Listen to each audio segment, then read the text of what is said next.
Assalamualaikum warahmatullahi wabarakatuh.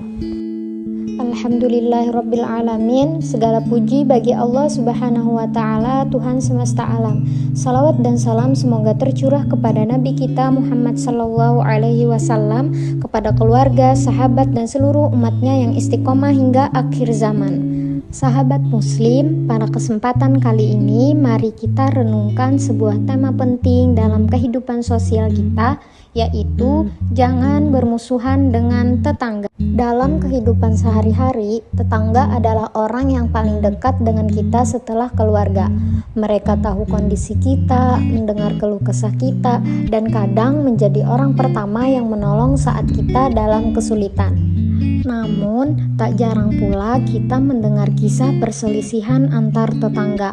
Hal-hal sepele seperti suara bising, lahan parkir, atau masalah batas tanah bisa berubah menjadi permusuhan yang panjang. Padahal, Islam mengajarkan kita untuk memuliakan tetangga dan menjaga hubungan baik dengan mereka. Allah Subhanahu wa taala berfirman dalam Al-Qur'an yang artinya, "Sembahlah Allah dan janganlah kamu mempersekutukannya dengan sesuatu pun, dan berbuat baiklah kepada kedua orang tua, karib kerabat, anak-anak yatim, orang-orang miskin, tetangga yang dekat dan tetangga yang jauh." Quran Surah An-Nisa ayat 36. Rasulullah Shallallahu Alaihi Wasallam juga bersabda, barang siapa yang beriman kepada Allah dan hari akhir, maka hendaklah ia memuliakan tetangganya.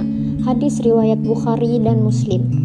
Dalam hadis lain, Rasulullah sampai mengatakan bahwa tetangga bisa masuk neraka karena gangguannya kepada tetangga lainnya, meskipun ia rajin beribadah. Na'udzubillahi min dzalik.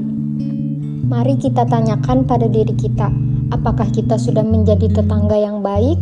Apakah tetangga kita merasa aman dari lisan dan perbuatan kita?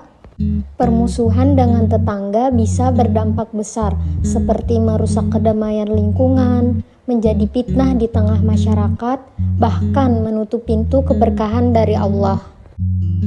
Seringkali, hal-hal kecil bisa diatasi dengan komunikasi yang baik, tapi karena ego dan rasa benar sendiri, kita memilih diam, memendam, atau bahkan membalas dendam.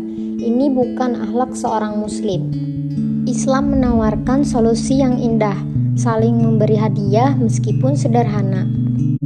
Rasulullah Shallallahu Alaihi Wasallam bersabda, saling memberi hadiahlah kalian, niscaya kalian akan saling mencintai. Hadis riwayat Bukhari. Memulai salam dan sapaan setiap kali bertemu, tidak mengganggu baik dengan suara keras, parkir sembarangan, atau membuang sampah. Memaafkan bahkan ketika kita yang disakiti, karena Allah mencintai orang yang memaafkan. Berdoa untuk kebaikan tetangga kita dalam setiap sujud. Sahabat muslim, mari kita jaga silaturahmi, terlebih dengan orang yang tinggal paling dekat dengan kita, yaitu tetangga. Jangan sampai karena dunia yang sebentar ini, kita rela memutus hubungan dan memelihara permusuhan. Rasulullah Shallallahu Alaihi Wasallam bersabda, tidak akan masuk surga orang yang tetangganya tidak merasa aman dari gangguannya. Hadis riwayat Muslim. Ya Allah, jadikanlah kami hamba-Mu yang menjaga hubungan baik dengan tetangga. Lunakan hati kami, jauhkan kami dari permusuhan, dan jadikan lingkungan kami penuh dengan keberkahan dan kedamaian. Amin ya Rabbal Alamin. Mungkin itu saja yang dapat saya sampaikan. Semoga menjadi ilmu yang bermanfaat bagi kita semua. Akhirul kalam, wassalamualaikum warahmatullahi wabarakatuh.